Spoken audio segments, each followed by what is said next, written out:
Well, good afternoon, all. We'd like to thank you for joining us here for our federal policy webinar. Abby, we will be recording today's webinar and making it available to both attendees and members here in California of all of our national associations, CalCIMA and beyond, because this is a really important topic today. As you all know, we're in an interesting place. So briefly, I'd like to show the agenda. If we could show the agenda for today, Abby, as I make a welcome before I introduce our panelists.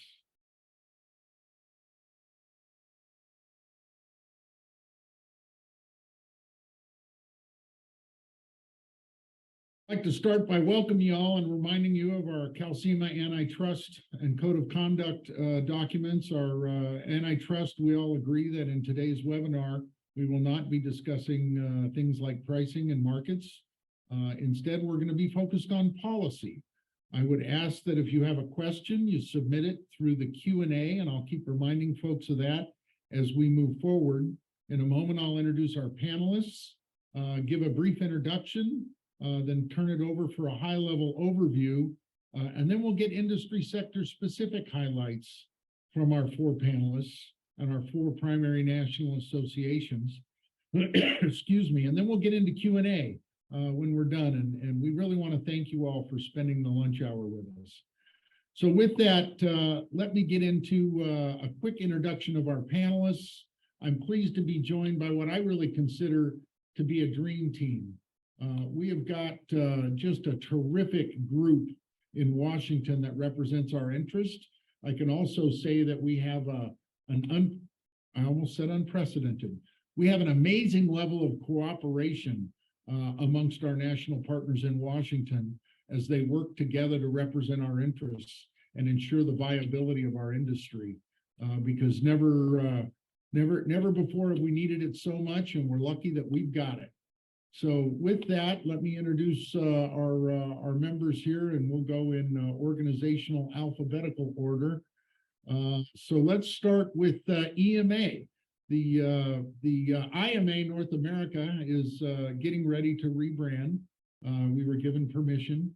The Essential Materials Association, we're joined by Matt Dermody, who's the Director of Government Affairs for the Industrial Minerals Association, formerly North America IMA.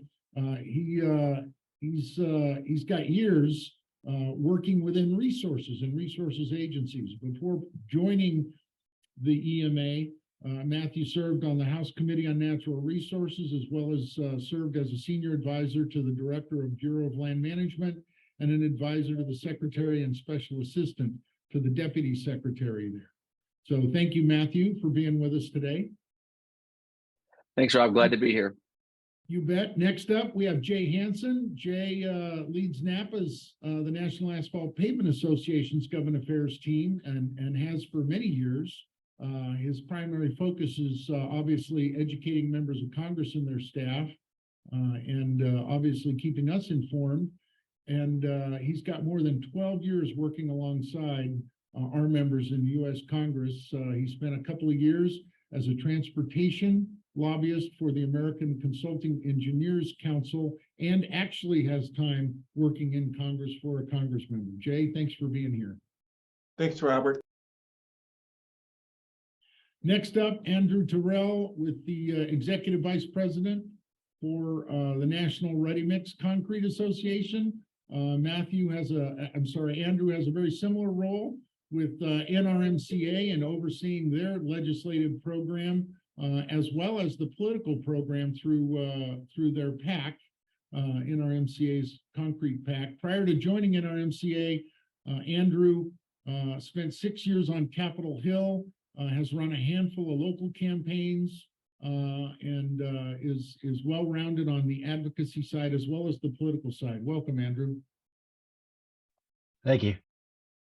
And finally, it is my pleasure to introduce Michelle Stanley. Michelle Stanley is the Vice President of Government and Regulatory Affairs for the National Stone, Sand, and Gravel Association. And likewise, she oversees their government affairs and advocacy program there for our industry. She's been with the association for over 7 years. And prior to that, she was with the National Asphalt Pavement Association and also spent several years on Capitol Hill. Welcome, Michelle. Thank you for having me. You bet. So as you can see, we've got just a terrific team in Washington. And as they started sending out updates for federal policy starting late last year and into this year, it was clear that the table at which we sit when we do our business is changing. There's a lot of new challenges, a lot of changes. As we shared in the communication about this event, those policies and regulations adopted over the last years are definitely going to change the way in which we deliver materials and are going to change the supply chain for both manufacturing and construction. We're really pleased to be able to present to you kind of what some of those changes are and what that look forward looks like. You know, on one hand, we've got a president that said the most recent bill, which was focused on inflation, the Inflation Reduction Act, as it was called, is the most, I'm going to quote the president, the most aggressive action ever in confronting the climate crisis. We have an administration here in California that has challenged all of his regulators to double down on climate and push increased dependency on electricity at a time when many of us are getting nightly text messages asking us not to plug in our cars when we're home for dinner, not to turn on our televisions when we're home for dinner. It's definitely a changing culture, regulatory and legislative wise, that we're facing. So it's great to have you all with us today, and I want to thank you for being here. And again, submit any questions you may have into the Q&A as attendees. We'll be recording this and providing it on our website after. And I'm going to turn it over, Jay, for you to kick off a high-level overview, if you would. And I'd invite the rest to chime in. Jay, you're on mute. Thank you, Robert, for that introduction. I assume you can see the screen. Yes. First of all, good afternoon from Washington. Great to be with you today. This Congress was very consequential for the construction materials industries and the associations represented here, and you as the members. So what this presentation is just a high-level look at some of the bills focused on the buy clean issue, the idea of reducing greenhouse gas emissions. When you think about it, you know, we had the American Rescue Plan passed. That provided a lot of money into your state governments to pay for your highway programs. We had IIJA. We had the Omnibus Appropriations Bill that passed earlier this year. And now we have the Inflation Reduction Act. So all of this is going to move your cheese. And as it says in the title of this, is that these federal actions in the 117th Congress are going to drive your market for a low carbon construction material. There has been an explosion of interest on construction materials in the Congress, in the agencies. And if you saw the New York Times story yesterday, you could tell that the construction industry is definitely on the radar screen when it comes to reducing carbon emissions. So I want to just give you a high-level overview of this so we have a starting point for today's program. So what I'm going to do is tie in IIJA. This is IIJA right here.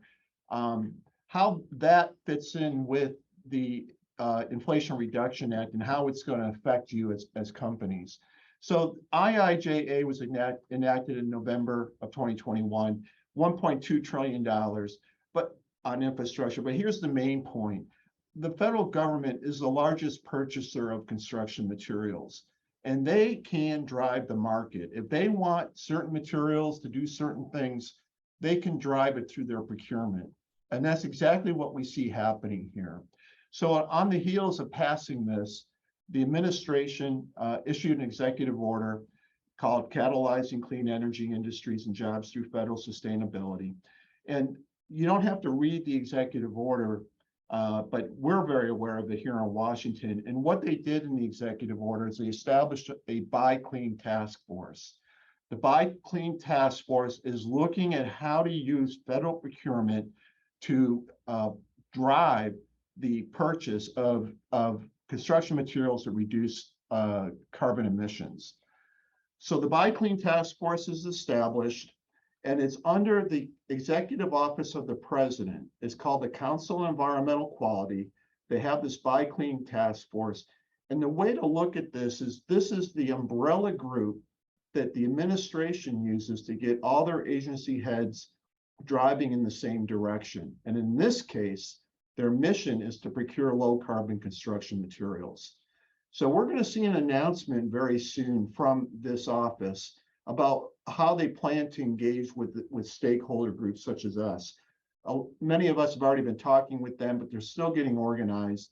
But their main tasks, if you will be to help identify low carbon materials, asphalt and concrete, provide incentives and pilot programs, and we see that in the IRA bill, address data gaps. We're going to need a lot more data to make this thing work, and how that these bills that have been passed in the Congress, how can they assist you all in achieving this objective? Now, as part of IIJA, the General Services Administration, which is a very large commercial real estate holding agency for the federal government, had funds, and they were tasked with using low carbon construction materials. So basically what GSA did, General Services Administration, on the heels of passing IIJA, is they surveyed the asphalt and the concrete industry, and they got the results, and the questions were, what kind of low embodied carbon material can you produce right now that we can use on our construction projects? And they originally wanted to do this on the land ports, the border areas in California with Mexico, for instance. But since then, they've decided that all their construction projects will have the ability to use low carbon asphalt and concrete materials. So there's a standard for asphalt, there's a standard for concrete, and this is the very first time that the federal government is actually requiring EPDs for paving projects, among other things.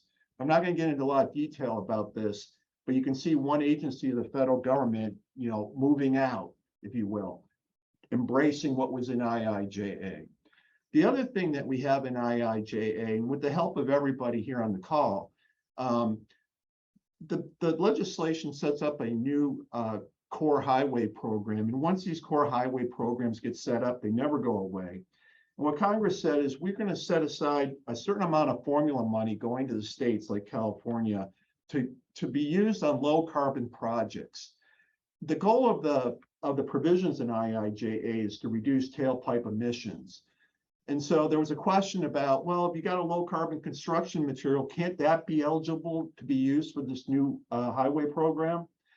So we had the amendment all teed up, the Wicker-Stabenow amendment, and because of some shenanigans that went on when the bill was being debated in the Senate, the amendment wasn't offered, but it had been cleared by the Democrats, cleared by the Republicans, cleared by the committees, and cleared by DOT. The upshot on all of this is that when FHWA issued the guidance on this program to the states, they said that paving activities are eligible as long as you run those projects through a life cycle assessment and you can demonstrate the low carbon benefits of using that material versus a traditional material.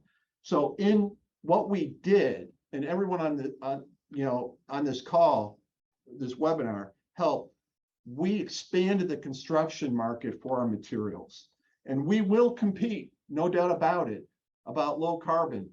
But that's the best way to do this. We have no government mandate. This is a competitive program. So we've got that in place now through the agency. We also have the FHWA Climate Challenge grants. California applied for one. I know that there were 40 states applied for these challenge grants. FHWA will give the state up to $500,000 to begin to quantify CO2 emissions and develop sustainable pavement practices. So there will be an award announcement as early as this month about that, but this is to encourage states to start developing their plans for reducing CO2 emissions around pavements. Then we have the Accelerated Implementation and Deployment of Pavement Technologies program, something that we got in MAP 21 was a new program. It's 30 million for asphalt, 30 million for concrete over 5 years. And what they did in this is they renewed the program, but they added some new priorities, like the impacts on fuel efficiency, the energy efficiency and the production of paving materials, materials to enhance the environment, etc. So you start to get the picture here that IIJA by itself is a huge buy clean bill. Then we have all the grants that were provided in the bill, and every number you see in this presentation is in red, so it stands out. This is in 1 year that we have the MEGA program, the INFA program, the Rural Surface Transportation program, and the RAISE program. These are grants that the DOT issues to the states for their different projects. In the grant announcements, we call them notices of funding opportunity. In every case, they are looking for projects that, quote, incorporate low carbon pavement and construction materials, and projects that propose recycling of materials, use of materials known to reduce or reverse carbon emissions, or both. It's very interesting to look at the RAISE grants that were awarded in August. There are 167 projects that were awarded. Not one of them had the idea of using a low carbon construction material for those projects. In fact, very few projects actually went to roads. But here's my takeaway in all of that is you're leaving money on the table if you're not working with your DOT to propose projects that have these features in these submissions. Because without that, you're not going to be able to grow your market. And we don't want to leave money on the table. So we've gone 1 year with very little input from the industry, from the associations, to help the DOTs apply for these projects. That needs to change. And look at the FAA. They're also looking for sustainable pavement. So this is very broad what's going on. We also have the DOT, FHWA issuing a greenhouse gas performance management rule on the states that's pending. The Security and Exchange Commission rule that requires publicly traded companies to report their greenhouse gas emissions. And then we have the federal acquisition regulations, which is your direct procurement with the federal government, also implementing buy clean requirements, and that's pending. So you got a lot going on. And then we get to the Inflation Reduction Act, which is public law. It passed in early August in the Senate, mid-August in the House, signed by the president late last month. It's public law. And I just want to go through this and I'll stop very briefly. This legislation kind of takes a carrot approach to this issue of reducing greenhouse gas emissions. It's not penalties on the companies. It's not mandates on the companies. What it is grants and incentives and reimbursements to do certain things. And the goal is to drive greenhouse gas emissions reductions down 40% below 2005 levels. But when you take the Inflation Reduction Act with the Infrastructure Investment and Jobs Act, this will drive technology innovation in the construction materials industry. And the legislation, IRA, spans a range of government agencies and programs, some of which our industry is just not familiar with. And that's why the associations on this webinar are going to be critically important in assisting you all in implementing this program. So let's go through just some of the highlights of this. The first one is the Advanced Industrial Facilities Deployment Program. It's in the IRA. The money is appropriated. It's done. It's out there, $5.8 billion. The Department of Energy is going to run the program, and they're going to provide grants to businesses of up to 50% of the cost of designing and installing advanced technologies on plants. So if you're an asphalt company and you're looking at upgrading your burner, and you're going to use a technology that will be innovative, reduce greenhouse gas emissions, the federal government will pay you 50% of the capital cost of installing that. Now think about that for a second.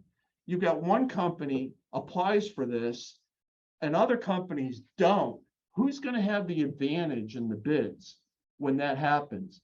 That's why this is going to move everyone's cheese. Everyone's going to want this. We have assistance for environmental environmental product declaration. 250 million grants from EPA that's going to go to businesses and associations to help them with their EPD programs, standardize it, collect the data, whatever.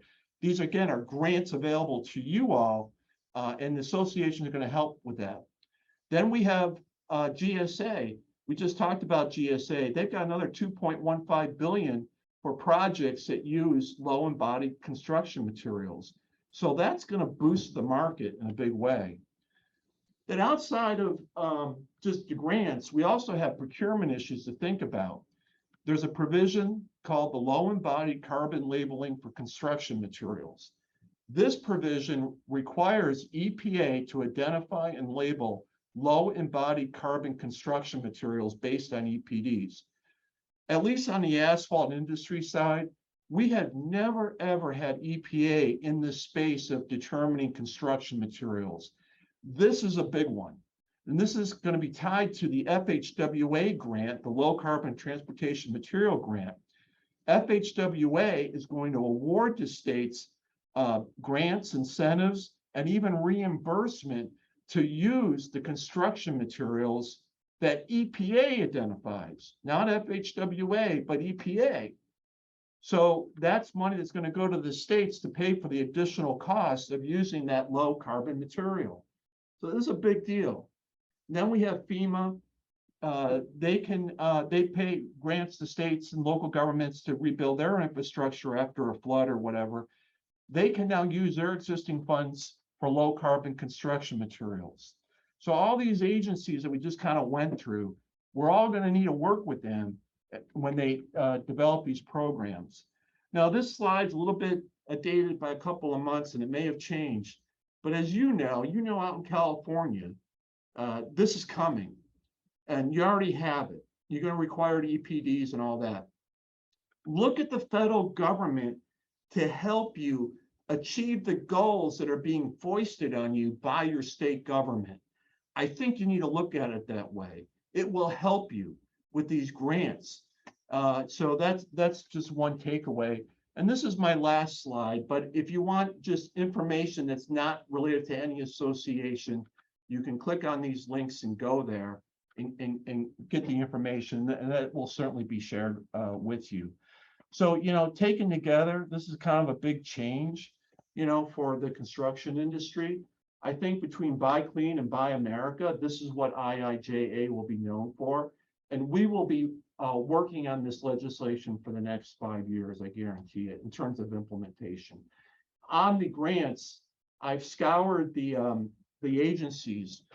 They don't have anything on their websites yet about, issuing these grants. What are the eligibilities? What are the guidelines?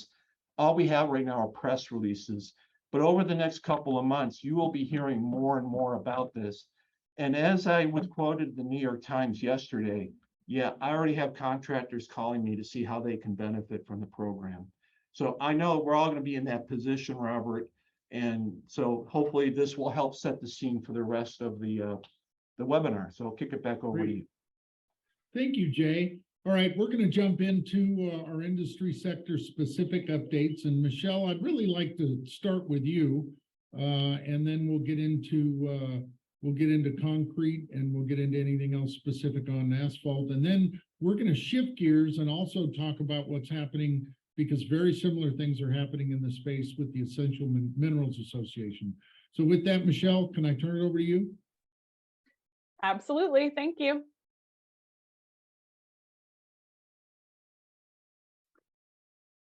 So Jay mentioned the SEC climate rule, and this is kind of the first thing I wanted to touch that NSSGA has been working on over the last, I would say, since the beginning of the year, end of last year. We recently submitted comments to the SEC in response to their proposed rule on the enhancement and standardization of climate-related disclosures for investors. So this was focused on publicly traded companies. And while, NSSGA's members in general appreciate the work that the SEC is trying to accomplish here in order to advance the emission reduction goals and improve environmental outcomes, We had some concerns that this proposal would broaden the oversight role of the federal security regulators that, frankly, in most cases, know very little or nothing about our industry, and also hamper industry-focused sustainability initiatives. So we submitted those comments and are hoping that as the final rule comes out, at least some of our concerns were taken into account. Next slide.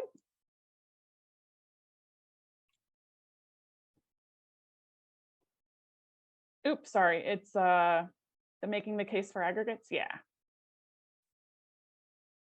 So another set of comments that we submitted was to the Department of Energy. They had a clean energy demonstration program that they're looking to do what they did an RFI on. And it was for current and former mine land requests. We submitted comments mainly because they're looking, they're looking to accept proposals and fund up to 5 clean energy demonstration projects.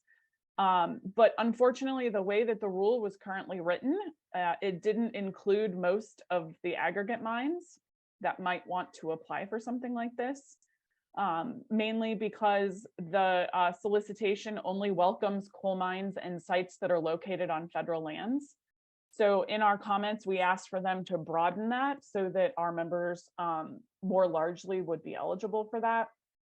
Our comments urged DOE to consider and fund projects on aggregate mine lands, and then also outlined why aggregate sites are valuable candidates and stressed the engagement that we want to have with them in the future with the industry. So even though these things that we've been working on aren't directly related, or I'm sorry, aren't directly connected to the bill that Jay referenced at the beginning, the couple bills, these are all kind of side issues that are coming off of those.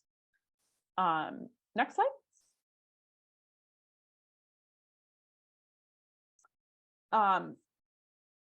Another thing Jay mentioned was EPDs, and I'm not sure how many of you all out there have been aware of what NSSGA has been up to in this realm.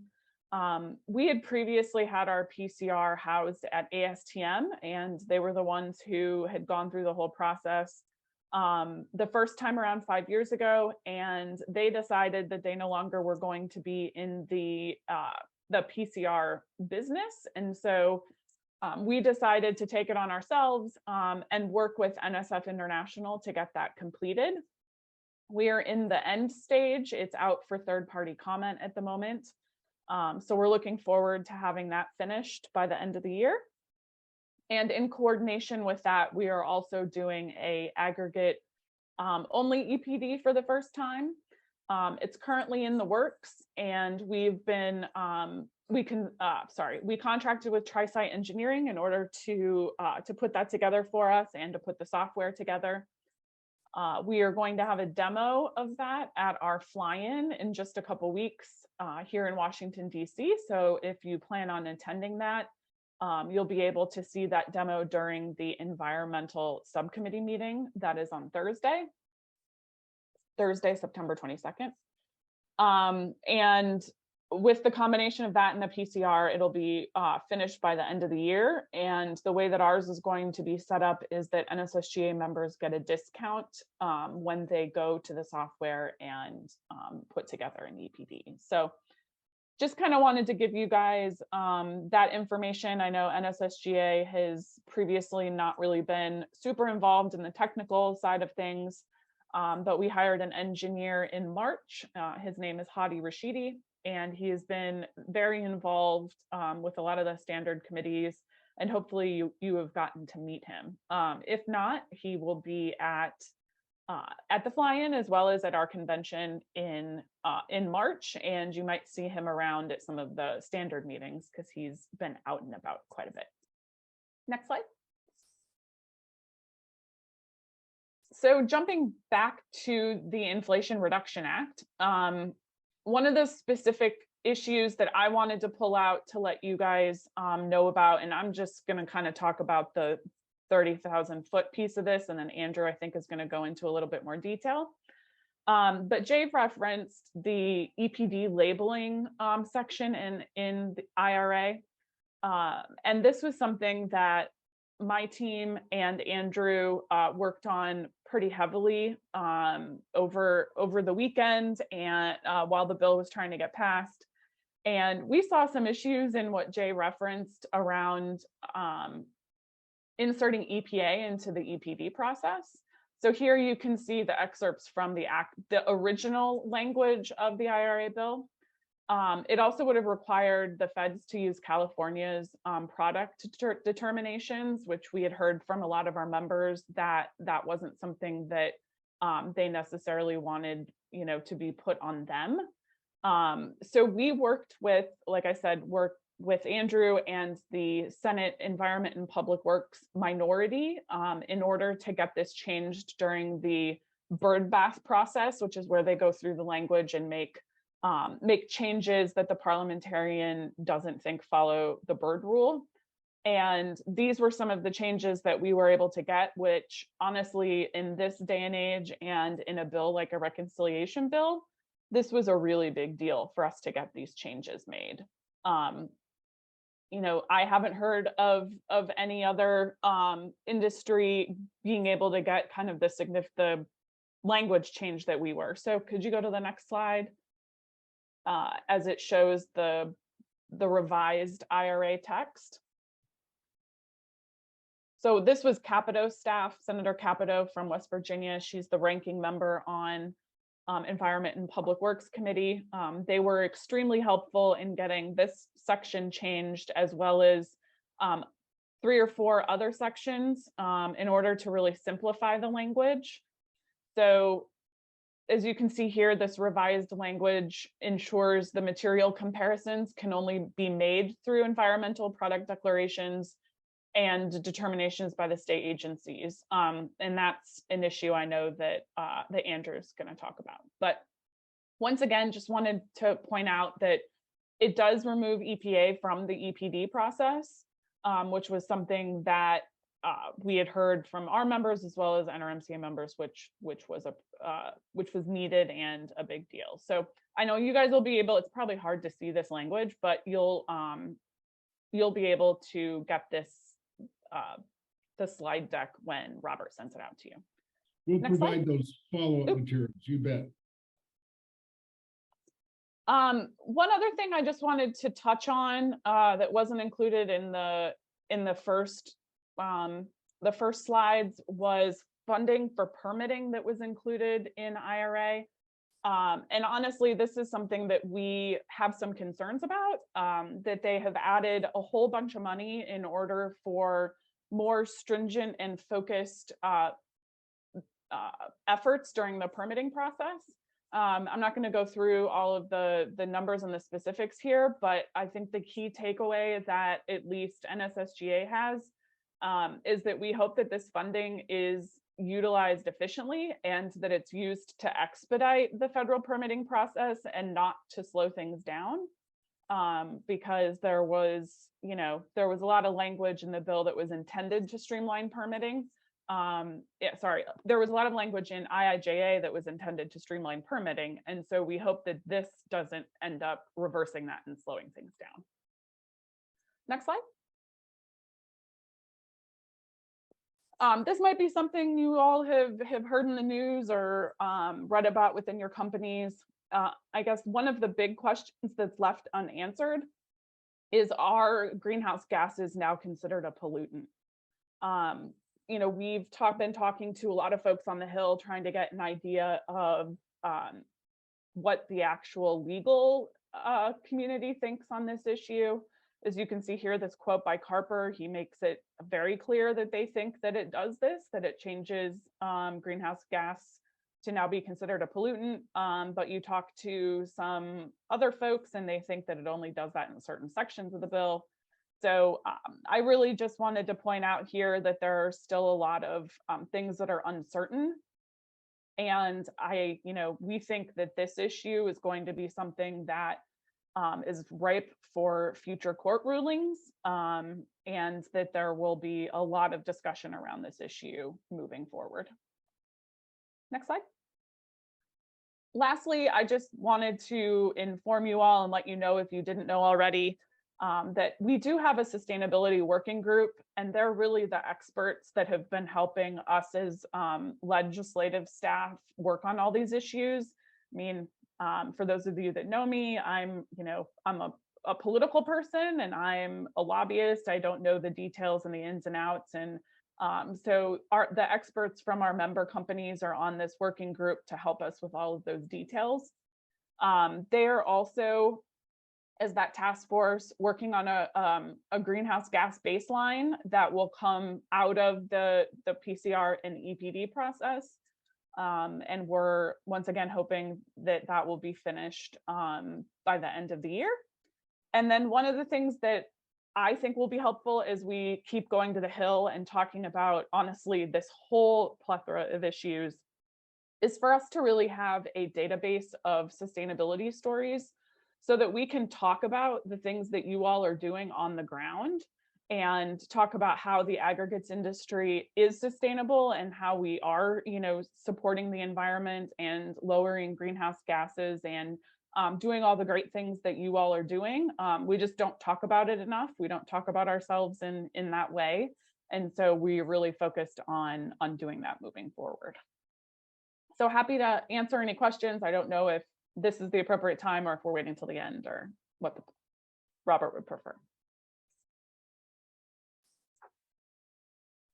Hey, thank you, Michelle. I appreciate that. Let's keep rolling with our presentations, and then we'll do Q&A at the end. Again, if you have questions, I'd ask you to put them in the Q&A. If we don't get to them all today, we'll certainly circulate them around the panelists and get responses.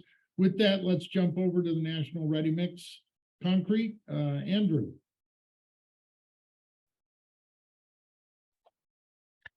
Thanks, Robert.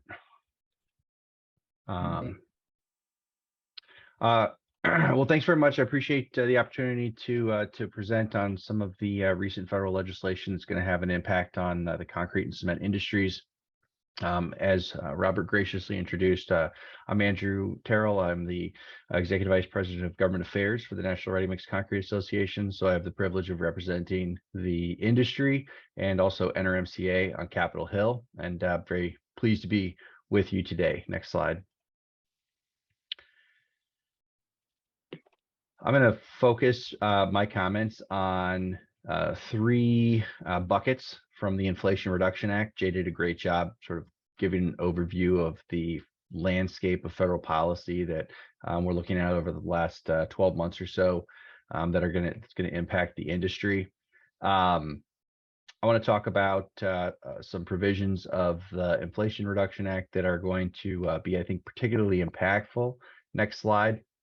Starting with some of the energy credits. Now, throughout the legislation, which of course is focused primarily on climate and healthcare, there are a number of credits and programs that are going to or intended to expand the capacity for generating cleaner electricity and for decarbonizing the grid.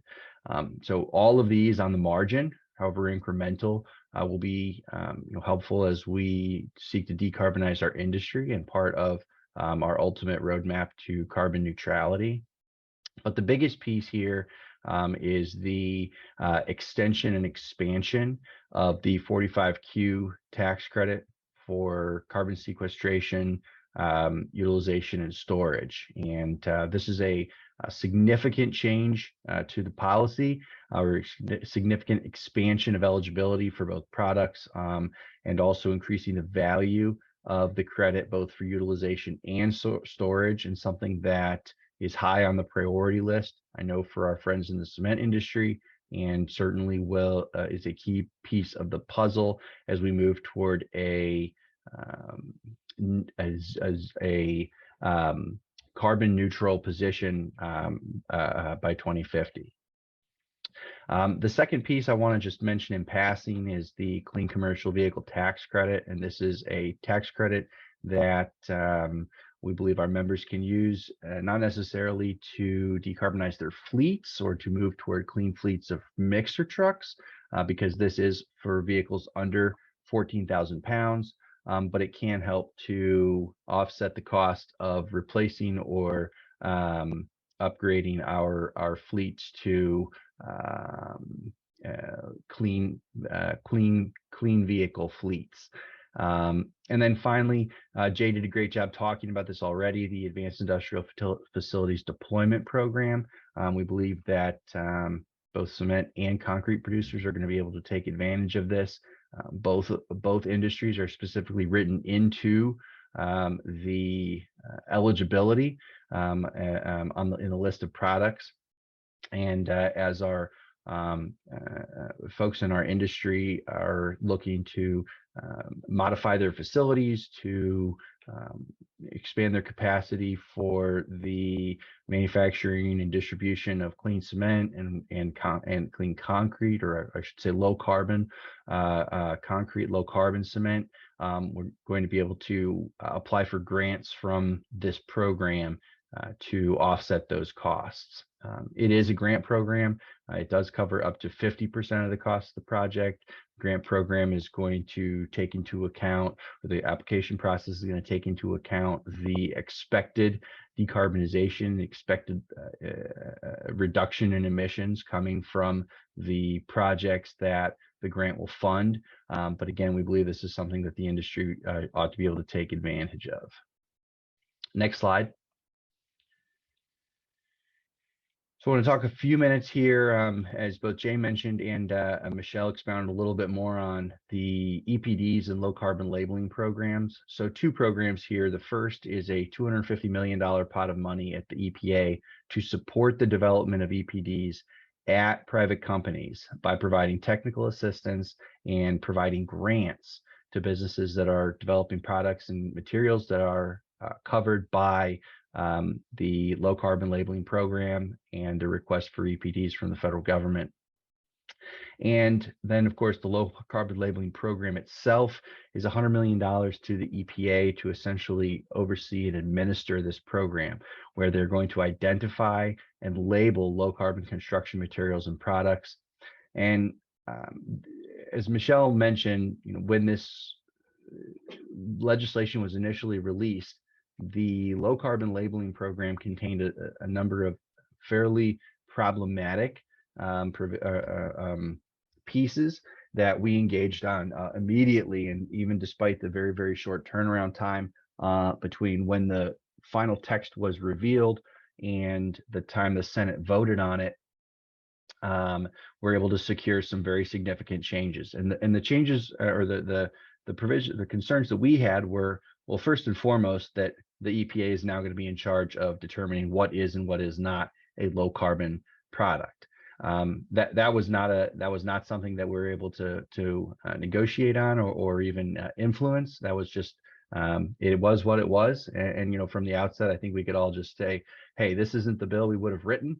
There are parts of it that are going to provide opportunities for the industry. There are parts of it that are going to provide a lot of challenges for the industry. However, it is what it is, and we are able to at least take some consolation in the changes that we were able to affect. And really, what we were able to do is eliminate a redefinition of what an EPD was. So the initial text included a new definition of what's an EPD, and it said an EPD is what you would expect, something that measures the embodied carbon of a product, conforms with international standards, but then also conforms with what the administrator of the EPA decides should be the additional reporting requirements for that particular product. So essentially, it gave the EPA the authority to rewrite product category rules. And so we were able to remove that authority from the EPA administrator. So now the collaborative and stakeholder-driven process for determining PCRs is preserved. And then the second concern that we had regarding this was that there was no specification that you didn't compare EPDs across categories of products. And this represents a fairly significant misunderstanding of EPDs and their use. And it took some time to explain that you can't compare an asphalt EPD to a concrete EPD. You can't compare a wood EPD to a concrete or steel EPD. And so we were able to get some language in there that specified that only similar products were to be compared. And again, anyone who is well versed in EPDs and uses them, it's just that in our adventures on the Hill over the last year or two or three, as we have had these conversations with staffers and even with folks in the administration, there is a misunderstanding of the purpose of EPDs. And because the basis for low carbon labeling was going to be EPDs, we wanted to make sure that we put these guardrails in place, and we're fortunately successful in doing that. And this was of course joint effort between our allied associations, and very pleased to have been able to work alongside all the folks on this call to get this win. Where all this is going is something like what Jay talked about from GSA. It's going to be essentially a buy clean standard, and whether or not it becomes a standard that's enunciated in federal legislation, it's going to be a standard that's going to be promulgated across the Biden administration. And I think the GSA is probably a really good preview of that. And I think that the low carbon labeling is where the baseline for all of this starts. And so you need some data to determine what is low carbon and what isn't. GSA's approach was fairly arbitrary, and I think this is just setting the groundwork for a little bit more hopefully nuanced and thoughtful approach to setting up low carbon or buy clean policies and acquisition and procurement policies. Next slide. And where that's going to come into place is with these additional, or what it's going to come into play is with these additional programs from the Inflation Reduction Act, which Jay talked about, so I'm not going to rehash them, but there's some $5 billion here in federal funds to build infrastructure and structures, and they're going to be looking to use low carbon materials for these. And so where are they going to determine what is a low carbon material? It's going to be through the low embodied carbon labeling program that's established earlier in the piece of legislation. Now, I will just say, while there are challenges through this legislation, there are opportunities. One of the things that Michelle mentioned was the concerns regarding the beefing up of folks doing environmental review, or the offices doing environmental review. And this was a very significant concern, I know, for AGC, and they put out a statement in opposition to this piece of legislation, as did the Associated Builders and Contractors, not just because of the beefed up environmental review capability, but also the lack of any sort of streamlining policies. Michelle mentioned the streamlining policies that we were excited to see in the bipartisan infrastructure law that the administration is dragging its feet in implementing. And so we are likely to see a much more aggressive environmental review capacity without any additional streamlining. The other thing that many of our members will be concerned about, and that will put a little stumbling block as we're trying to take advantage of some of these programs and policies, are the additional labor requirements that are built into the Inflation Reduction Act. So pretty much every policy or program in some capacity requires the use of Davis-Bacon prevailing wage, and then also has a percentage requirement of apprenticeship labor to be employed in the project. So all this comes with strings, and we are of course going to be looking for the opportunities and trying to also apprise you of the threats and challenges that come with this legislation. Last slide, please. The big takeaway, I would say, is if you have not begun building out your sustainability and EPD resources at your company, this is an excellent time to begin. There's a good chance that there's going to be a significant amount of federal dollars available to assist you in that.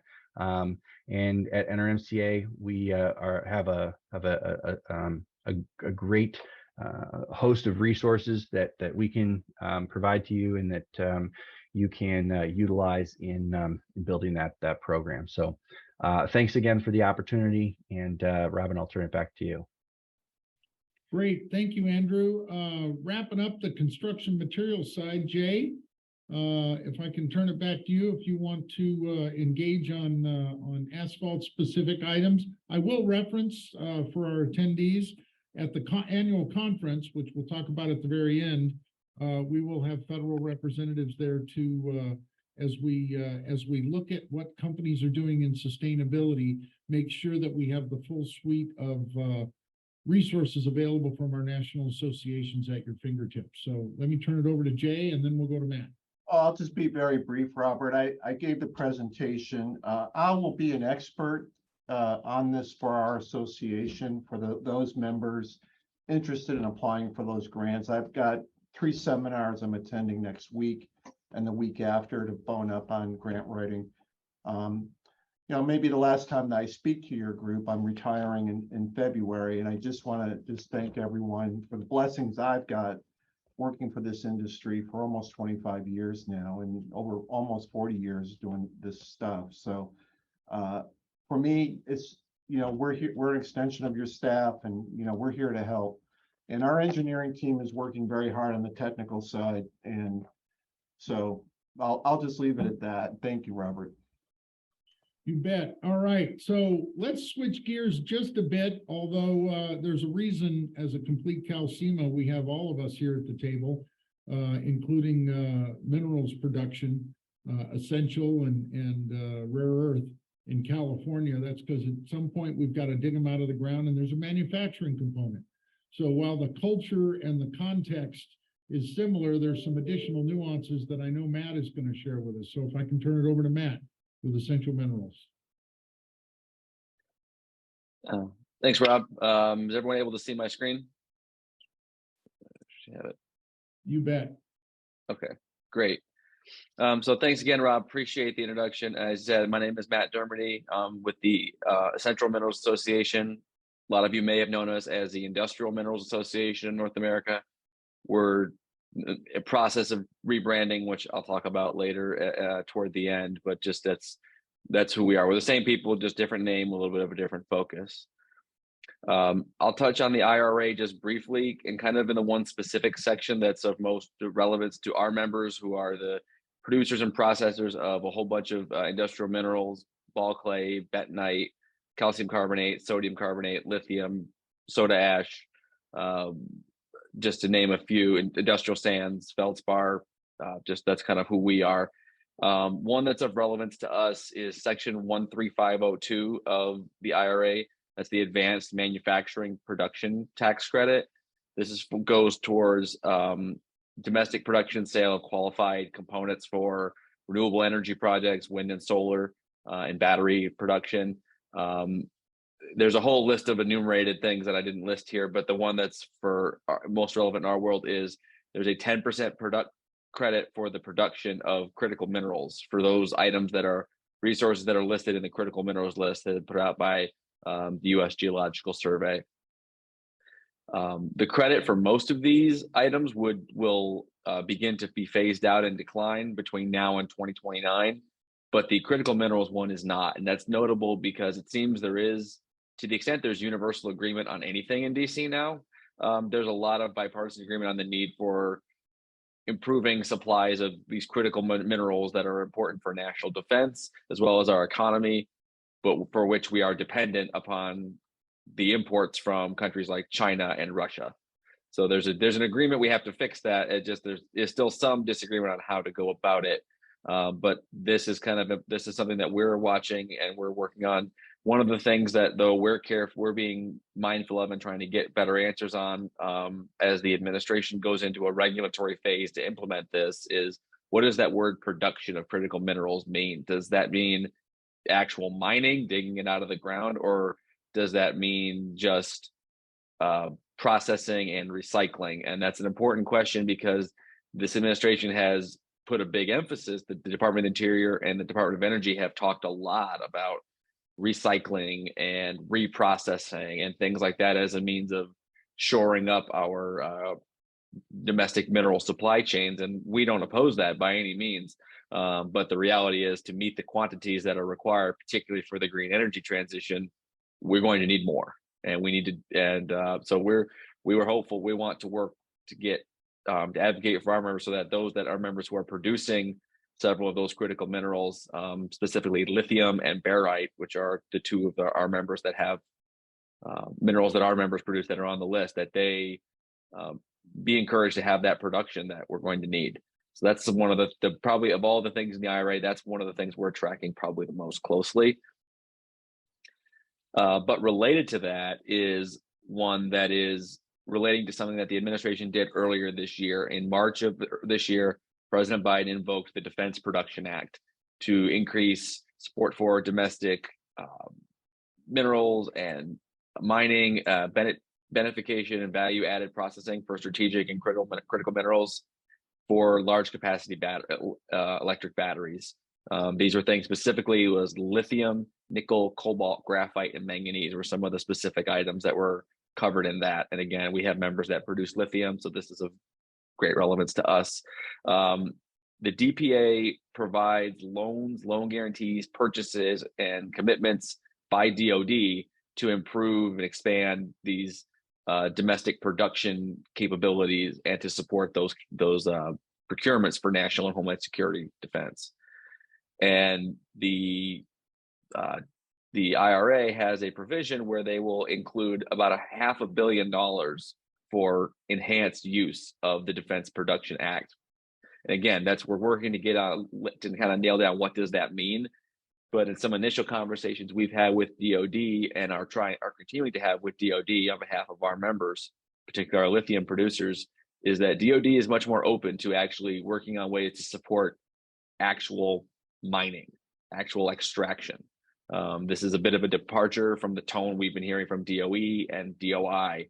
And so we're working very closely on behalf of our members who are eligible for that to really help obtain that so we can just create another source that this country can use to meet the needs for this, because lithium is going to become more of an important thing and more battery technology spreads even into the defense world.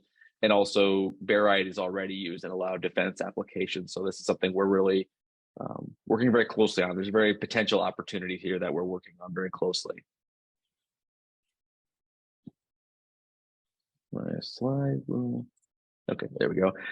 Next really element, this is something that is at least as important to us, if not in some ways even more important for a lot of our members, and I'm sure for many of you as well, is the permitting reform bill that as part of getting to Senator Manchin to support the IRA, Leader Schumer and Speaker Pelosi agreed to pass a permitting reform bill before the end of this year. We haven't seen any draft text of that, of course. No one really knows what it looks like. There's a lot of debate about what that will actually entail. Senator Manchin has released a document that he called a framework for what he believed it should include. And, it included the approving of specific energy infrastructure projects, expedited timeline averages for environmental reviews done under the National Environmental Policy Act, as well as limits on litigation that can be brought against a permit after it's been granted by an agency. Senator Schumer said he intends to attach this bill to the continuing resolution that has to get passed before the end of this month to keep the government funded. There's debate about that. There's some folks that are advocating for a clean resolution and having this done separately. There's some that don't want it at all in both chambers and in both parties. It's a little bit precarious dynamic right now. So we're waiting to see, and a lot of it's going to depend on the details. The devil really will be in the details on this. I think from our part, the idea of having litigation reform on this is something is a goal we have pursued for a long time, and it's desperately needed. I mean, so many of our members, and I'm sure many of you go through this as well, where you go through all the effort to get a permit. You spend 5, 6, 7 years getting the permit. You do everything the agencies ask, and then you spend the next 10 to 15 years in litigation, whereby, of course, the agencies often, at least the Bureau of Land Management, in my experience, doesn't do much to actually defend its own decision. They will frequently engage in settlement agreements with the various groups that bring these suits, and then you're tied back up you start back all over again, and it just becomes a wall. So, I think from our perspective, if we could get that and get some kind of deadline requirements to get decisions made to get us closer to things that are done in Canada, things that are done in Australia, where they have strict reviews, but they get things done in 2 or 3 years. There's no reason we can't do that, and we're hopeful to see things like that. But I think we're going to check very closely this bill to make sure that it's not a paper tiger. It's a big concern that I myself have. I was at the BLM during the last administration. It was often a lot of spurring to get things moved by folks, and I worry that these timetables or litigation things could be. We don't want to see there be an escape hatch built into it, where you have 2 years to do a permit, unless the secretary says it should take longer. Some kind of out. That I think that many of the agencies, I think the BLM specifically, would use that quite often if they had the opportunity to do so. So that's something that we're concerned about, and we're keeping a close eye on. So we're monitoring that very closely. We're engaging with Senator Manchin and others who are open to hearing us, to try and really make sure that this thing actually has some teeth and kind of give us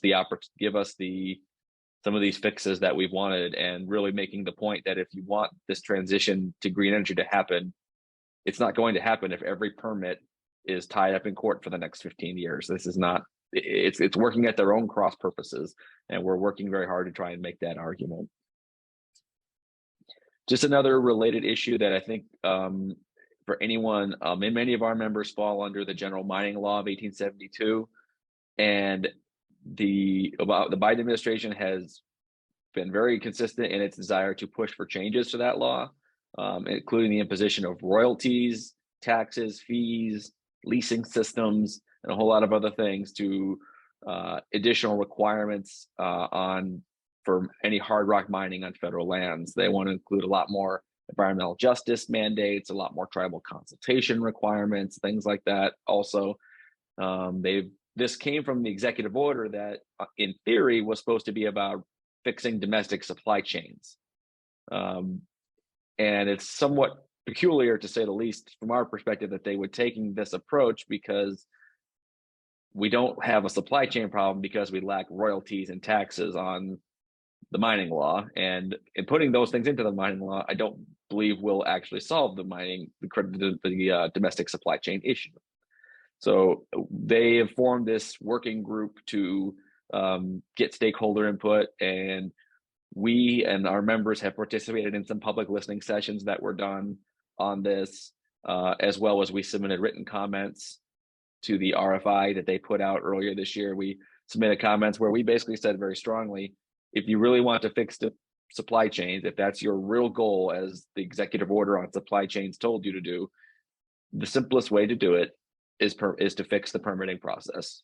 Support real reforms to the permitting process that will allow domestic minerals production to be where it needs to be to support the transition to green energy. So we'll wait to see what comes out of it, what more they do with it. But that's something that's a big issue for a lot of our members across the country, because a lot of them fall under the mining law. And many of our members, of course, like many of you, are on very tight profit margins because of the processing costs that it takes before our members' materials are a viable product. And so for us to absorb a large royalty, especially a gross royalty, as some have suggested, is not tenable. And so which again would only empower the competition coming from China, Russia, and other non-friendly countries, to say the least. So that's another big issue that we're tracking, and we're advocating pretty hard against a lot of this for our members. Just a last note, it's been alluded to that we're in the process of rebranding from the Industrial Minerals Association to the Essential Minerals Association. This was suggested by one of our members, and the name and brand is about 20 plus years old, so it was kind of due for an update anyway. But unfortunately, the word industrial is carried and many of us know it's not true, but it's still out there, a negative connotation that doesn't really. It just has proven to be unhelpful sometimes, and we finding it creates a narrative about us that isn't the one that we want out there. And really, we believe that rebranding to the Essential Minerals Association focuses the narrative back on the end use of our products, and the obvious fact that these products are vital for everyday life. No one can go through their day without touching something that's not made as a result of the minerals that our members produce. And this includes, of course, green energy technology. And we really want to get back to pushing and driving that narrative, not only to decision makers on the Hill and the administration, but also the public. We need to be re-educating the American people about why this is important. So that's part of doing that. We've hired Bud Grebe as our Vice President of Communications and External Affairs. And it's just part of our effort to just get back to telling our own story in a better way as an industry, because if we don't, the other side will, and it will not be a good story, nor truthful. So that's just something that we're doing and working on. So that's another big priority for us as we go forward here. And I'm happy to take questions if and when anybody has any. Great, thank you, Matt. So I'd like to open it up. I appreciate those of you that have sent me personally questions for the panel. Several of them have been asked, you know, the questions as to why it's so important that we find a way to deal with this permitting reform, Matt, right? But you kind of addressed that. At the same time, one thing that wasn't raised that I do want to raise as a compliment to the construction materials side, and I think there's benefits across the board in tied to the essential minerals, is, you know, the ROCKS Act. But we've got to put life into it, right? We know that we are importing all those essential minerals. We know that we're importing rocks. Certainly in California, we're importing asphalt oil, we're importing cement. And while we've got a lot in Congress that want to see us increase domestic supplies, they've got to put some teeth in federal law, certainly for us in California, because California is our major impediment, the California culture. Go ahead, Michelle. Two things I was just going to mention real quick. We are working with FHWA to get the ROCKS Act implemented. It was in IIJA, so it's law, but now they're having to put together the panel that goes along with it. And so we are working with them in order to get that done. It's clear it's going to be a process. As you know, nothing in DC is easy, and it's definitely going to take some time. But we have started that process. And for those that don't know, though, Michelle, so the ROCKS Act, not unlike the commitment that we got for permitting reform on mining, you know, that Matt referenced, right, was a commitment by Congress to say we need more domestic production. And now you got to figure out how to actually make it real, because policy's great. Yeah, and not only that we need more domestic, but that it's in the right places where the rock actually is, or the minerals actually are, instead of saying, sure, you can build a quarry out in the middle of nowhere, where there isn't any rock that, you know, would be worth quarrying for the purposes that we need it for. So it's kind of a two-step, twofold sort of issue. Great. Again, I'd encourage anybody that has additional questions to drop them in the Q&A. But the number one question I get is one that I know some of us have talked about, but it is the number one question. So we know that red wave is now being described as red trickle, but if there is a shift over the next 2.5 years, both in Congress, the makeup of Congress, and the White House, what are your thoughts on whether all this ends up going away or reversing course? I'd invite anybody to start. Well, I'd say just for my part, I think, you know, if the House seems the most likely to change hands, I mean, of course, it seems to all be changing by the day. Who knows? I'm not much of a pollster, but I think probably the best thing in the next 2 years, if at least the House were to change hands, there will be a chance for a little more oversight of implementation, in probably a way that will force a few more questions to be asked about why things are, you know, I think for our part, I would love to have questions asked of the DOI, why, you know, their talk about supply chain, their talk about wanting to have but their actions thus far haven't backed it. And I think those, you know, and like when we're talking all this money that's being allocated to DOE, to DOI, DOD, you know, really getting some account of where it's coming from. I think that's probably the most likely thing we'll see changed. I think we may get back to a dynamic we had, you know, kind of toward the latter part of the Obama administration, where you had a split Congress and then just kind of not a lot really happened. which is a two-edged sword, I suppose, in some ways.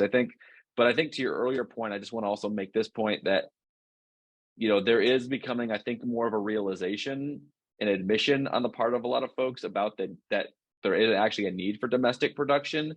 And one of our members, Wildman, a bentonite producer out of Wyoming, testified before Congress a little over almost a year ago about this need, that we need it. And there was a lot at that time, there was a lot of,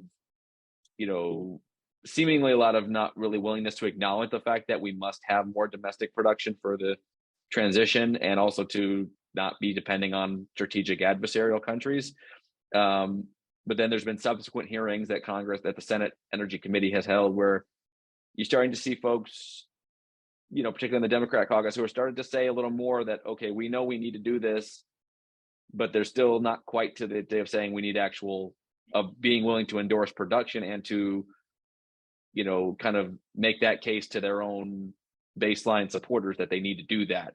They're kind of, I've seen it as a micro step, is kind of what I describe it as.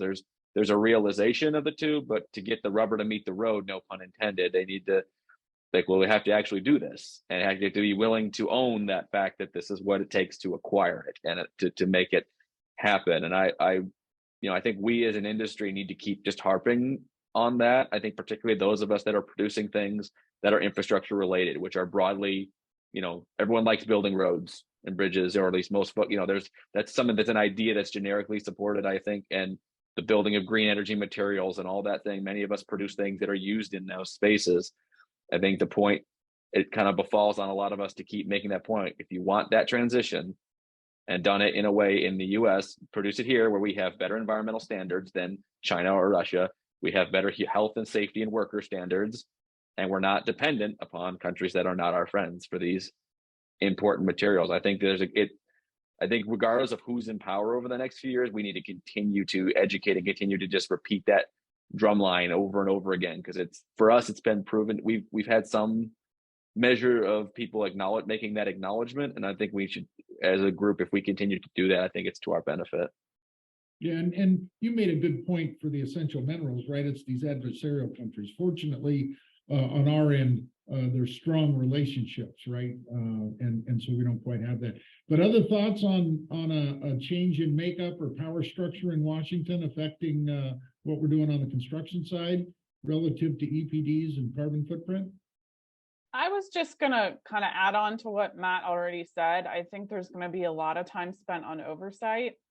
And I think you'll see, you look at the end of the Trump administration and then into the Biden administration, I think we're going to just continue to see this pendulum where a lot of rules are undone. I mean, we've been really active on WOTUS, and for the Trump administration to have had a WOTUS rule in place that we were pushing for and that we supported, and now the Biden administration has come all the way over here and has actually made things worse. And if a Republican comes back into the White House, you're just going to see it keep going back and forth. And so for us, we are actually thinking the next 2 years that we are going to need budgets that support litigation on the regulatory side.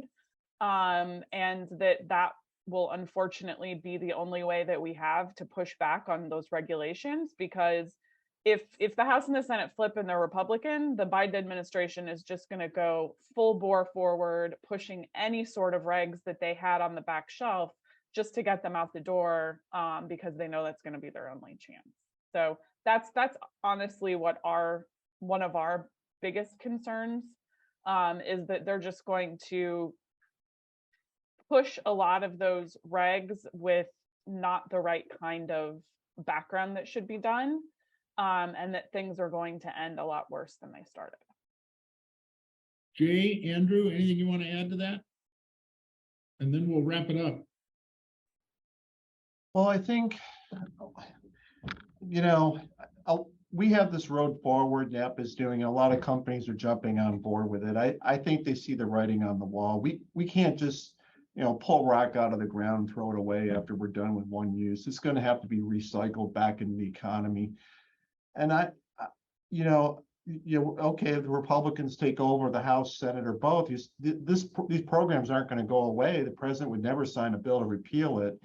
And I'm not sure where the American people are on climate change, but I just think, taking no position on it is probably not tenable in any kind of election in 2024, but I might be wrong. I'm like Matt, I'm not like a real expert on this thing.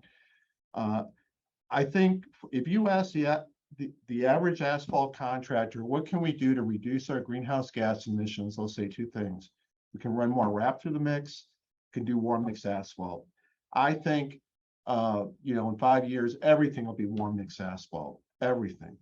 And then in terms of RAP, we're at 20% RAP in the mix now.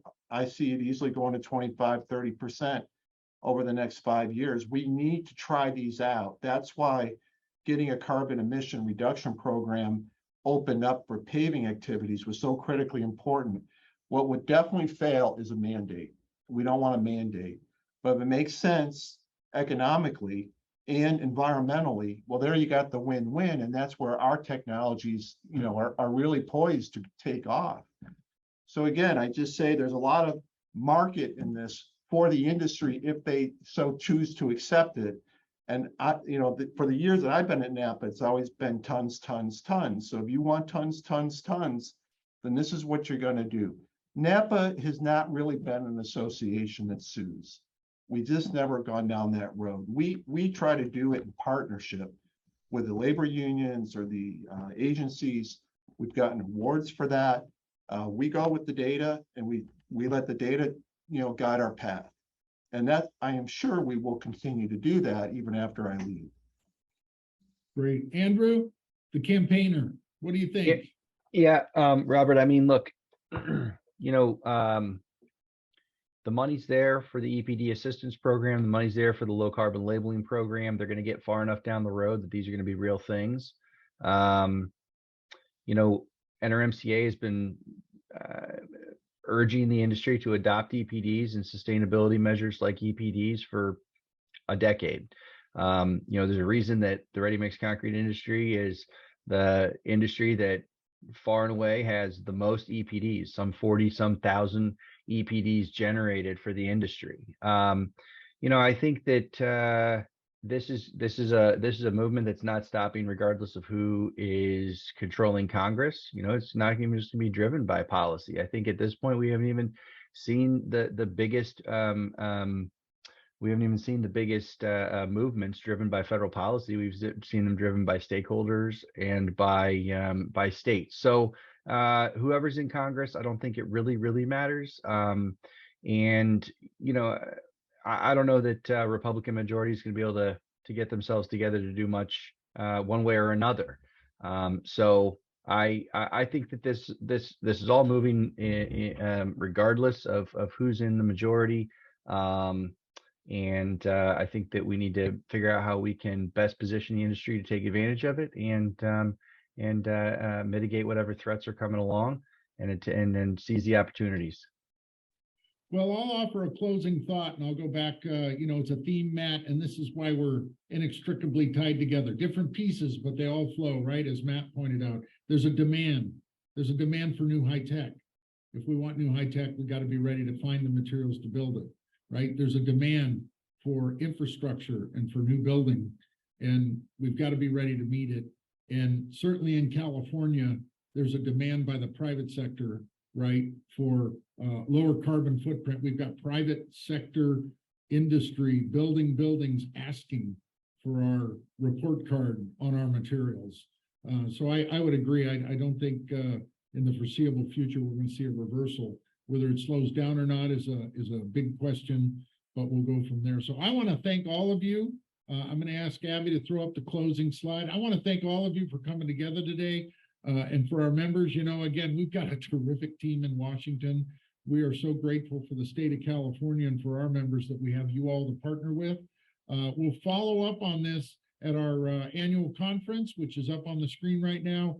We'll be having a discussion about what companies are doing so that we can assist companies, large, small, regional, and national, multinational, as they're looking at their sustainability plans. And our national associations will make sure they have their material of their resources available to help you at that conference. And we look forward to seeing you then. And with that, thank you all. Thank you for spending the afternoon with us. And to our members, thank you for spending your lunchtime with us. Have a great day.